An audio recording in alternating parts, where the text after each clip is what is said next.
Bonjour à tous, donc aujourd'hui une nouvelle vidéo. Alors c'est pas de l'entretien, c'est du correctif pour aujourd'hui. Donc depuis 1 ou 2 jours, mon X6 faisait un petit bruit, donc un genre de couinement, genre caoutchouc qui frotte ou ce genre de choses. J'arrivais pas à déterminer de où ça venait. Et ce matin, en démarrant le véhicule, j'ai entendu un bruit assez important, bizarre au niveau du moteur. Et j'ai donc ouvert le capot moteur et je me suis aperçu que la courroie d'accessoires avait sauté. Donc du coup, je me suis rendu donc chez mon détaillant pour commander une courroie. Alors à savoir que apparemment il y a deux modèles, hein, en 6 empreintes ou en 7 empreintes. Donc je vais vous montrer la courroie. Voilà. Donc apparemment, vous avez deux types de courroies. Donc moi, c'est une 6 empreintes. Hein. Alors, particularité de ces courroies, elles entraînent d'un côté et de l'autre. Donc c'est vraiment des courroies assez particulières. Voilà. Donc je me suis dit, bah, c'est pas grave, je vais acheter une nouvelle courroie. Et en fait, en démontant, je me suis rendu compte, vous allez voir, que j'avais mon galet enrouleur qui était cassé. Donc ici, vous voyez la partie plastique, où la courroie vient se promener. Ici, bah, la partie où se trouvent les billes du roulement. Ici, le cache qui permet de maintenir la graisse. Et voilà, les billes. Voilà. Et la cage, évidemment cassée. Donc je vais vous montrer un petit peu, alors j'ai jamais fait, pas de doc technique, donc j'y étais un petit peu, comme on dit, au feeling. Hein. Donc là j'ai tout démonté, j'ai commandé les pièces, donc j'ai fait le démontage aujourd'hui. Je vais vous indiquer donc comment on fait pour démonter. Je vous avoue que j'ai un peu galéré, mais une fois qu'on sait, c'est plus la galère, donc c'est pour ça que je vous fais une petite vidéo, ça pourra vous servir. Donc la première chose, il faut venir démonter la durite d'air. Alors, si vous regardez ma vidéo qui concerne la vidange, vous verrez comment démonter donc la durite. Alors je vais vous montrer les pièces après. Hein. La durite donc qui vient se coupler ici et qui vient se raccorder donc au filtre à air. Donc voilà. Donc si vous vous rappelez, si vous regardez la vidéo, donc bien sûr on enlève le cache. Voilà cette fameuse durite qui se déclipse tout simplement. Donc ce côté-là, je vous montre. Donc il faut y aller doucement. Vous voyez, c'est des petits. Vous tirez dessus, hein, tout doucement. Vous vous aidez d'un petit tournevis. Voilà. Et de l'autre côté, donc sur le boîtier filtre à air, je vais essayer de vous montrer. Vous voyez, ça vient dedans comme ça ici. Vous avez deux ergots. Vous appuyez dessus, c'est relativement souple. Hein. Et vous pouvez l'enlever. Après, si vous vous rappelez bien, donc le filtre à air, il est juste fixé donc avec ces petits plots là. Donc vous tirez dessus fermement. Vous laissez le filtre à air dessus. Hein, il n'y a pas de problème. Voilà. Donc une fois que vous avez enlevé ça, vous allez vous retrouver donc comme ceci. Et ici, vous avez ici une barre en aluminium qui passe là ici. Hop, et qui vient se fixer là avec deux vis. Alors c'est du 13. Hein, 13 ici. Je vais vous montrer la barre. Hop. Donc vous voyez la barre elle vient comme ça. Bon, bien sûr elle passe dessous. Alors attention parce que sur cette barre vous avez les tuyaux de clim qui sont clipsés. Vous voyez ici, clac, clac. Donc attention pour les enlever, c'est assez c'est en flexible donc ça bouge, hein, mais il faut y aller prudemment parce que c'est de l'aluminium. Si vous percez, vous perdez votre gaz et vous êtes bon pour changer les flexibles. Voilà, donc faire attention. Et vous avez aussi, alors j'ai pas trop identifié ce que c'était, ça. Ça vient se fixer, donc sur ces petits, ça vient se clipser. Donc vous l'enlevez, comme ça vous gagnez de la place. Alors je sais pas si IBM l'enlève, mais moi j'ai trouvé que c'était plutôt pas mal. Donc voilà, donc après vous vous retrouvez donc avec de la place. Enfin de la place. Je vous montrerai une fois que j'aurai remonté, mais il faut enlever le radiateur. Alors voilà la bête. Alors, le radiateur, je vais essayer de vous montrer comment il est fixé. Donc, ici vous avez, ça c'est la partie basse. D'accord? Donc, je le prends. Voilà, donc il est comme ceci.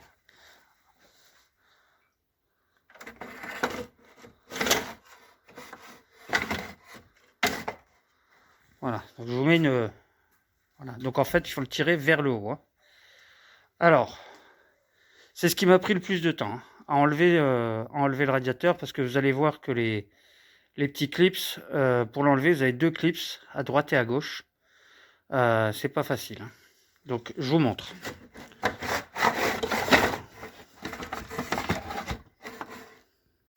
Donc, côté droit, vous voyez, vous avez ce petit clips qui est là. Alors, il faut... Alors, je vais essayer... Je sais pas si vous allez bien voir. Je vais essayer de faire avec les deux. En fait, il faut venir... Vous voyez, ici, c'est flexible. Au début, je pensais que je l'avais cassé, mais non. Il faut venir appuyer. Alors, attendez. Avant, il faut enlever ces durites. Donc, durite qui arrive au radiateur. Enfin, qui arrive... Ça vient de la pompe à eau. Et ici... Alors, je vais essayer de vous les remettre. Je vais essayer de vous les remettre comme elles étaient. Comme ça, vous allez voir un petit peu. Faut être patient, hein. C'est pas compliqué, mais faut être patient. C'est pas facile. Alors, je reviens après. Donc, voilà comment se trouve votre durite. Donc ça, c'est côté radiateur. Et ici, attendez, je vais éclairer. Voilà. Et ici, c'est sur la pompe à eau. Donc c'est pas très compliqué à enlever. Alors je vais vous montrer. Vous avez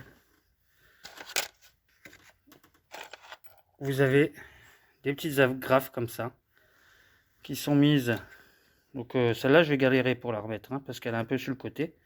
Donc en fait, c'est ces 2 agrafes que vous venez retirer. Hein, vous venez juste les déclipser. Vous les récupérez. Et ensuite, vous venez, vous voyez, vous venez débloquer facilement. Ça devrait marcher là aussi. Voilà. Hein, vous venez enlever donc votre durite. Ce qui va vous permettre d'avoir facilement accès donc alors est-ce que j'arrive bien à l'éclairer? Je vais remettre bien, voilà, facilement accès à ce petit clips. D'accord? Donc moi, ce que j'ai fait, donc j'ai pris un tournevis. Alors il n'y a pas beaucoup de place, hein. Ça marche, hein, mais il n'y a pas beaucoup de place. Et vous venez, comme je vous ai montré, hop, j'essaie de faire une main. Hop. Et vous venez avec un tournevis, vous venez appuyer ici. Et vous tirez. Alors, vous allez voir, vous avez des petites trappes. Alors malheureusement, vous voyez, c'est des petites trappes qui s'ouvrent. Mais en fait, il faut les enlever. Vous voyez, ces petites trappes là, je vais vous montrer après. Vous en avez plusieurs comme ça. Malheureusement, vous voyez, j'ai cassé la petite patte là. Je vais voir s'il y a moyen de faire quelque chose pour recoller. Donc vous enlevez ces trappes et ça vous permet donc de passer votre main, alors, vos doigts, la main ça passe pas, et de pouvoir tirer vers le haut. Voilà, donc ça c'est le premier côté. Là où ça c'est compliqué, c'est le deuxième côté. Le deuxième côté, voilà, il est là. Alors vous voyez, j'ai malheureusement... Alors, attendez, j'essaie de bien vous éclairer. Voilà. Vous voyez, j'ai cassé la petite patte. Je vais vous montrer après le petit bout. Je vais la recoller à l'araldite. Hein, ça, c'est l'autre côté. C'est ce côté-là. Vous voyez, c'est enquillé dedans. Hein, c'est un clips. Hein. C'est en fait, c'est juste enfiché dedans. Je vais vous montrer. Je vais vous montrer la petite patte que j'ai cassée. Si je la retrouve. Voilà, allez. Hop, voilà. Donc, vous voyez, et en fait, c'est tout simplement, il faut la décaler comme ça. Moi, j'ai été un peu trop fort. Le problème, c'est que le véhicule est assez haut, donc c'est un peu difficile. Bon, je vais la recoller, il n'y a pas de problème. Hein. Donc, en fait, il faut la décaler vers l'arrière et vous tirez sur le radiateur vers le haut et il vient tout seul. Bien évidemment, avant, vous aurez retiré le connecteur. Facile d'accès, le connecteur. Hein. Vous avez deux petites pattes sur les côtés, vous tirez dessus, ça vient bien. Hop, vous le mettez, hein, vous mettez derrière comment dire, la petite durite qui va donc à l'échangeur de clim. Et donc après, vous retirez. Alors, petite astuce aussi, alors ça va être du typique BM. Voilà. Donc quand vous enlevez, vous voyez, cette patte-là, elle est fixée donc, dans ce que je vous ai montré à droite. Une fois que vous avez soulevé vers donc forcément vers le haut, vous avez des petites charnières, je ne sais pas si on voit bien, ce qui vous permet de rabattre le petit cache. Vous voyez, et du coup, vous n'avez plus d'excroissance. Du coup, ça vous permet de le soulever. Alors, ça va plutôt bien. Hein. Bon, vous avez les durites un petit peu qui vous embêtent, mais ça marche plutôt bien. Donc, une fois que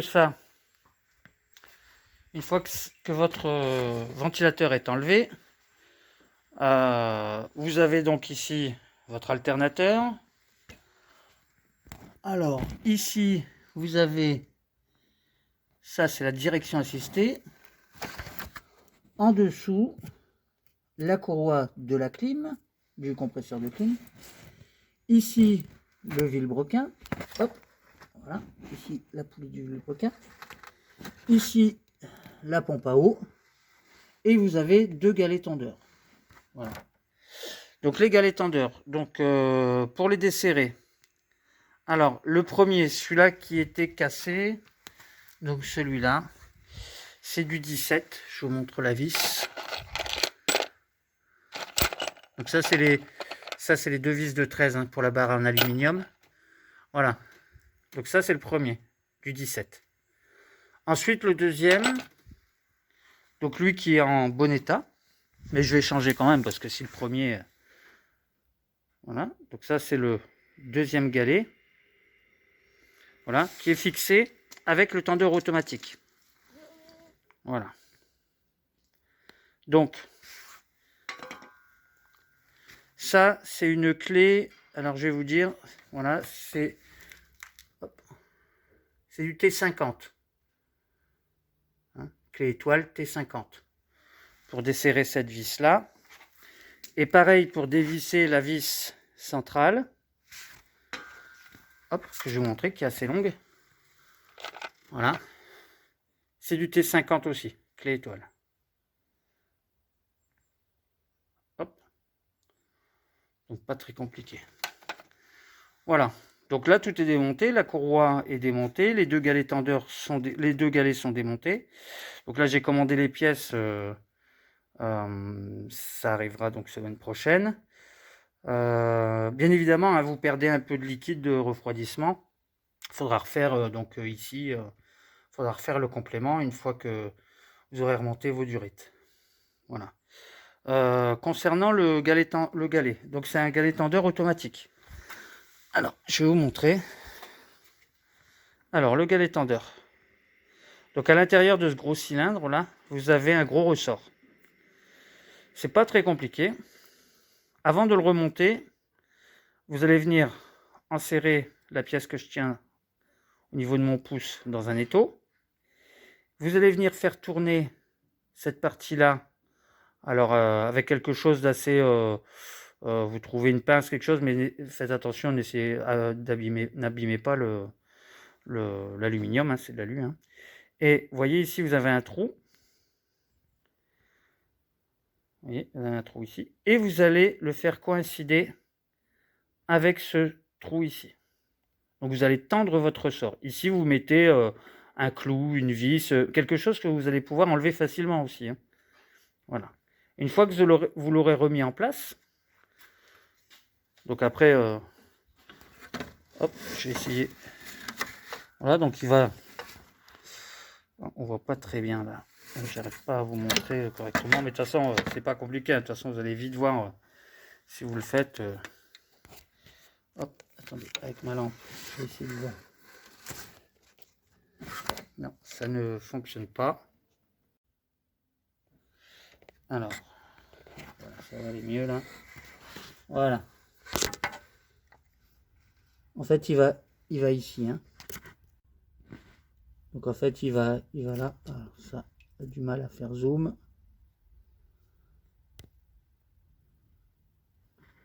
Donc en fait, il va là-dedans. Donc une fois que vous l'avez serré, vous remettez votre courroie. De toute façon, je vous remontrerai la vidéo une fois que j'installerai la courroie. Alors, grosse difficulté, c'est que du coup, moi, je connais pas bien toutes les BMW. Donc, je sais pas comment passe la courroie. Donc, ben, forcément, je vais faire plusieurs essais à blanc avec la courroie neuve. Et puis, forcément, de toute façon, il n'y a pas 36 solutions. Vous ne pouvez pas vous tromper. Normalement, il y a une solution qui va aller mieux qu'une autre. Donc, j'ai quand même cherché sur Internet, voir si, comment dire, je trouve pas de la doc et tout ça, parce que c'est compliqué sur cette voiture. J'ai pas de doc d'aventure. Si quelqu'un avait de la doc à me fournir, ça serait sympa. Voilà. Donc, du coup, bah, tout est prêt pour le remontage. Je vais bien nettoyer toutes les pièces. Je vais profiter pour faire un petit nettoyage comme je fais d'habitude. Et puis voilà. Et puis on se dit donc à la semaine prochaine pour le remontage de la courroie. Allez, bon week-end à tous. Donc bonjour à tous, donc suite de la vidéo concernant le remplacement de la courroie d'accessoires sur le X640D. Donc voilà, donc ça c'était l'ancien galet tendeur, l'ancien enrouleur. Donc voilà, donc j'ai reçu la pièce, donc il est livré complet monté. Donc on voit qu'il y a la petite pige, vous voyez, qui permet de le bloquer, et c'est cette pige que vous retirerez une fois que vous aurez placé votre courroie. Voilà. Et ici le galet enrouleur. Alors c'est typiquement les mêmes, hein, vous voyez. Hop, je sais pas si on voit bien. Voilà, c'est exactement les mêmes. Même concernant, vous voyez, c'est exactement la même marque. Hein. Regardez, j'ai gardé celui-là qui était cassé, c'est exactement la même marque. Voilà, et puis la courroie. Alors, je vous montre les marques. Hein, moi j'ai acheté ça au détaillant du coin, il n'y a eu aucun souci. Alors faire attention parce qu'il m'a dit qu'il y avait deux types de, je sais plus si je l'ai dit dans l'autre vidéo, mais il y a soit 6 sillons ou 7 sillons. Voilà, donc selon votre véhicule. Voilà. Donc pareil, hein, pas. Donc l'ensemble, hein, courroie plus le galet tendeur plus le galet enrouleur, je les ai eu à 163 €. Voilà. Bon, en sachant que là, avec la vidéo, si jamais vous faites comme je vous l'ai indiqué, c'est quelque chose qui va vous prendre, allez, une grosse heure à tout casser, hein, parce qu'à remonter, vous allez voir, c'est très facile. Donc voilà. Bon, ben allez, on va remonter tout ça. Je vais vous montrer au fur et à mesure, donc je vais vous montrer donc au fur et à mesure comment on procède au remontage. Donc voilà, donc j'ai reposé donc le galet tendeur en premier. Donc j'ai pris une. Il fait un peu sombre aujourd'hui, il pleut. Donc j'ai pris. Donc vous voyez le galet tendeur, vous voyez, vous avez un ergot. Donc ça va pas être facile à vous montrer, mais Quand vous allez l'installer donc dans son logement, vous le tournez et il va venir se bloquer dedans, d'accord? Et voilà, donc je vais essayer voir si ça fonctionne. Je vais essayer de vous montrer l'endroit. Voilà, vous voyez, on voit bien ici le le trou central, c'est pour le serrage de la vis. C'est celui-là que vous voyez un petit peu vers allez, on va dire 13h, 14h là. Ça c'est le fameux petit ergot. Voilà. C'est bien comme ça, j'ai bien pu montrer. Allez, je l'installe et puis je reviens. Alors une petite chose, impossible de trouver les couples de serrage pour les vis. Donc du coup, ce que je fais, c'est que je les serre correctement. Mais du coup, j'ai mis un petit peu de frein filet faible là. Pour au cas où si ça aurait tendance à se desserrer. Normalement, il n'y a pas de raison, mais bon, ça mange pas de pain, c'est du frein filet faible, même s'il faut redémonter, ça posera pas de souci. Donc voilà, le galet tendeur est en place. Je vais montrer. On le voit bien. Voilà.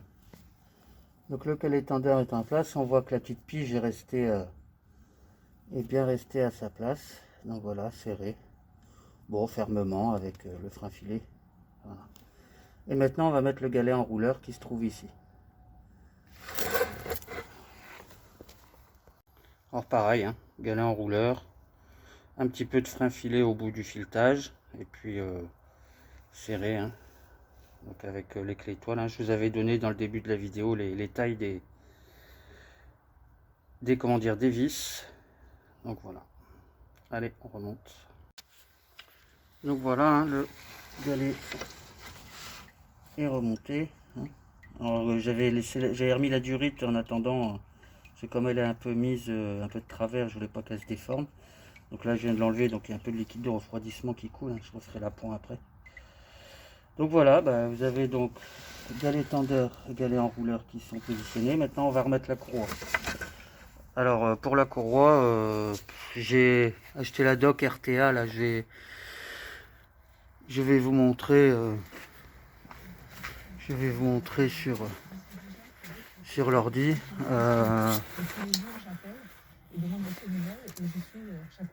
Je vais vous montrer ça. Hein.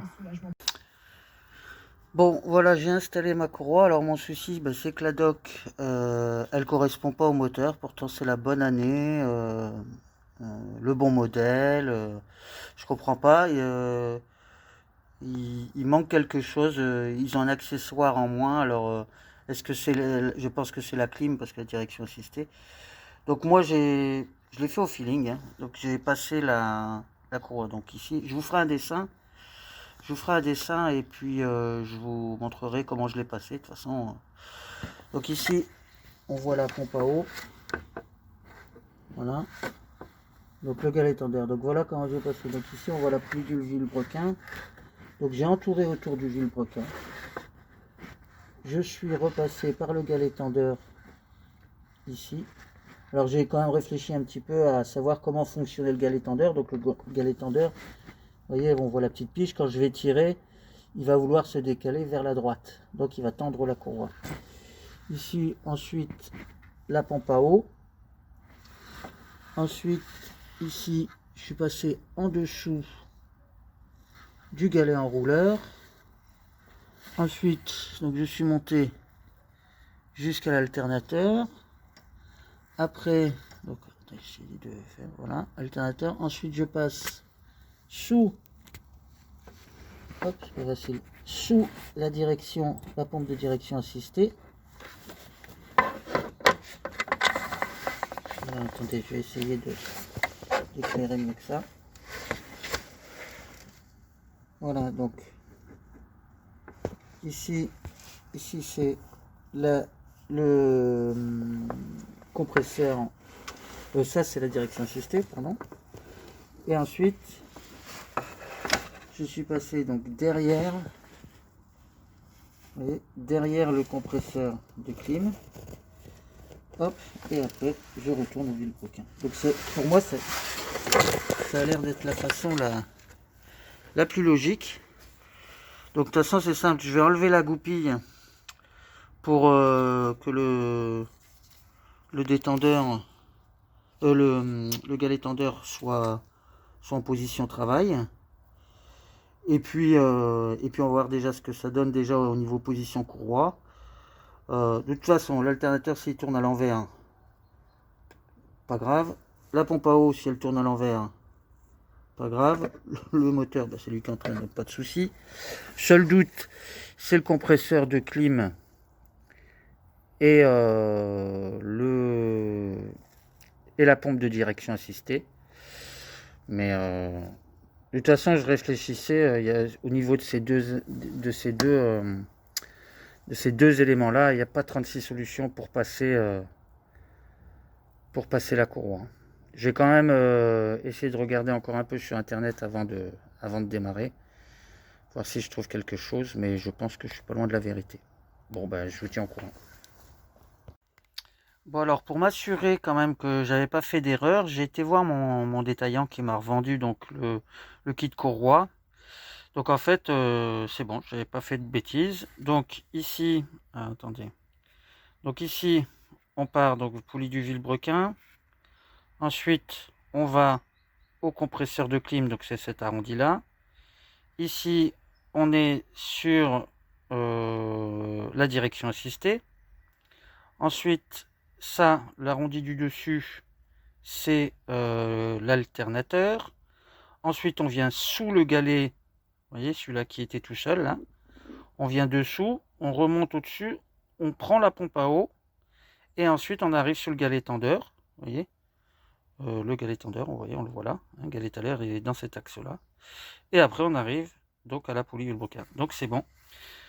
J'avais fait le bon montage. Donc j'ai fait ça à l'instinct au premier jet. Si j'avais rien eu, j'aurais tenté d'autres passages, mais c'est ce qui me paraissait le plus logique. Donc voilà, donc du coup maintenant je vais enlever donc la petite tige qui permet de libérer le galet tendeur et puis remonter l'ensemble. Alors petite astuce donc du coup pour enlever la petite tige qui permet de bloquer le tendeur. Vous venez mettre, donc comme je l'ai mis là, vous voyez j'ai mis mon cliquet, d'accord, donc vous le mettez dans le sens serré, hein. Ensuite vous allez prendre un petit peu appui dessus. Vous allez faire comme si vous vouliez serrer la vis du galet tendeur. Ce qui va vous permettre de donner un petit peu de jeu. Donc vous n'avez pas beaucoup de place, mais ça se fait bien. Et ensuite, avec une petite pince comme ceci, vous attrapez donc la petite tige et vous donnez du jeu et vous la tirez. Ça vient tout seul. Vous relâchez ensuite votre cliquet. Enfin, ça va se faire tout seul. Et après, votre courroie.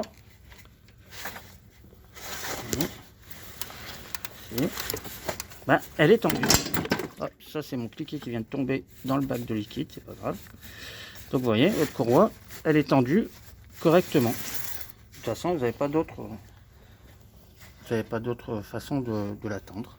Donc voilà, assurez-vous bien avant de faire ça que, vous voyez là c'est l'alternateur, assurez-vous bien que la courroie est bien positionnée. Hein.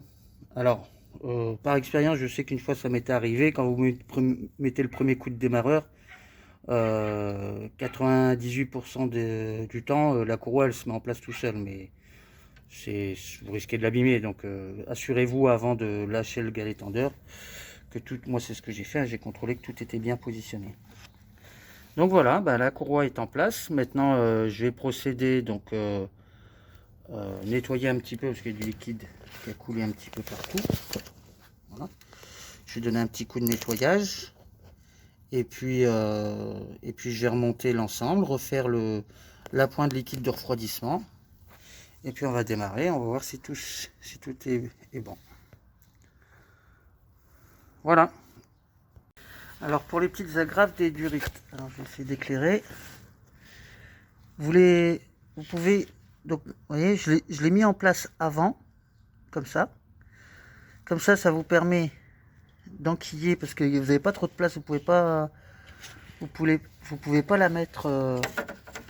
Hop, je vais éclairer. Voilà, vous pouvez pas la mettre une fois que la durite est enfoncée. Donc vous glissez d'abord la graffe à faux frais comme ça. Hein, vous avez des petits ergots, on voit pas bien, mais vous avez des petits ergots qui permettent de la maintenir en position. Et vous enquillez votre durite. Alors je vais essayer de le faire. On va pas voir grand chose. Je vais mettre ma lampe frontale et je vais essayer de vous montrer en même temps. Voilà, on voit un peu mieux. Donc là, vous enquillez normalement. Voilà, hop, elle est positionnée correctement. Et ensuite, vous voyez, pas trop de place. Normalement, hop, vous voyez, elle est venue impeccable.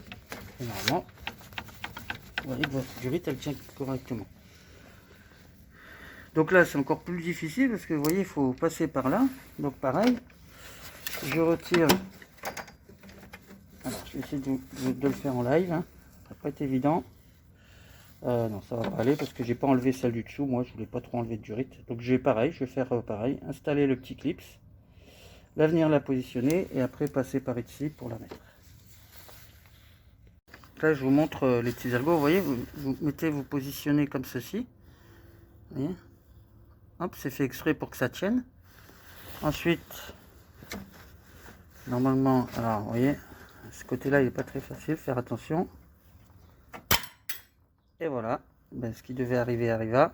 Voilà, donc là, il faut faire attention. Donc là, je vais le récupérer, puis je vais recommencer.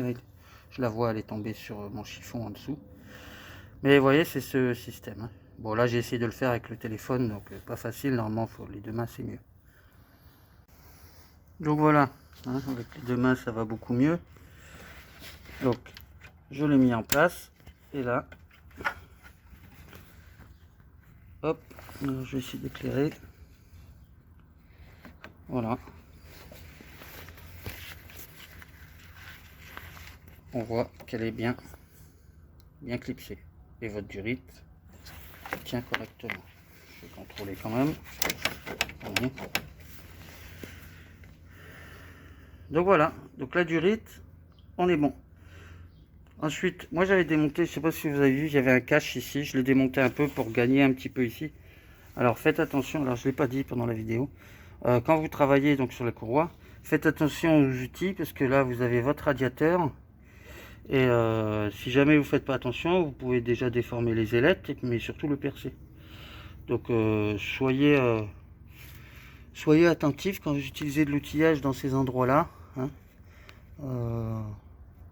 Bon, faut faire attention, mais parce qu'à mon avis, c'est un radiateur de BM, ça va pas être donné. Donc voilà, j'ai remonté le cache, donc vous voyez les deux vis ici. Hop, et pareil, une vis ici et une vis là. Donc vous vous rappelez, j'avais cassé la patte, je vais essayer de vous éclairer. J'avais cassé la patte de fixation. Vous voyez, je l'ai recollé à l'araldite. Donc ça, c'était samedi. Je l'ai collé à l'araldite donc samedi. Donc ça a eu le temps de sécher. Ça a l'air de tenir. Bon, je verrai bien. Je vais essayer d'aller doucement pour remettre le comment dire le radiateur. Et puis voilà. Donc de toute façon, j'ai pas trouvé vraiment de solution. Pour y aller doucement, en glissant peut-être ici sur cette face côté radiateur, en glissant une petite plaque fine, genre de spatule pour essayer et puis de balancer un peu peut-être de WD pour essayer que ça glisse. Mais effectivement, le système est assez simple pour démonter, mais mine de rien, c'est pas très pratique quand même. Hein. Voilà. Donc là, vous voyez, ce côté-là, il n'y a pas eu de problème. Donc voilà. Donc là, je vais passer un coup de chiffon et je vais remettre le radiateur.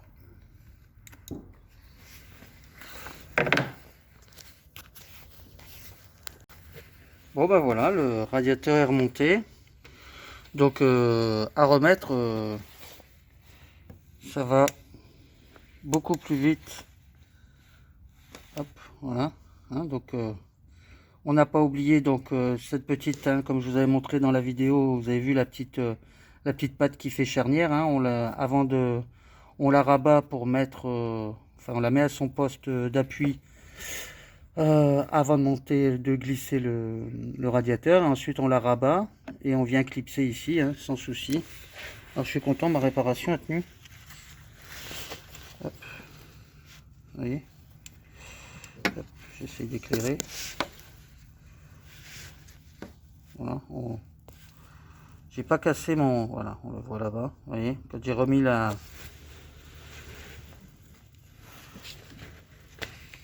le, bon, c'est un peu flou, hein, c'est pas évident avec le téléphone, mais en tout cas ma réparation a tenu. Hop, on va attendre que ça fasse le point, voilà, hein, donc vous voyez, il tient correctement. Alors faites attention quand vous le glissez, allez pas trop vite, n'oubliez pas faire comme moi. J'avais oublié d'installer les deux picots dans le cache là, donc j'ai juste dégrafé celui-là qui est facile, j'ai levé un peu et j'ai réussi à glisser en dessous, autrement j'étais obligé de tout ressortir.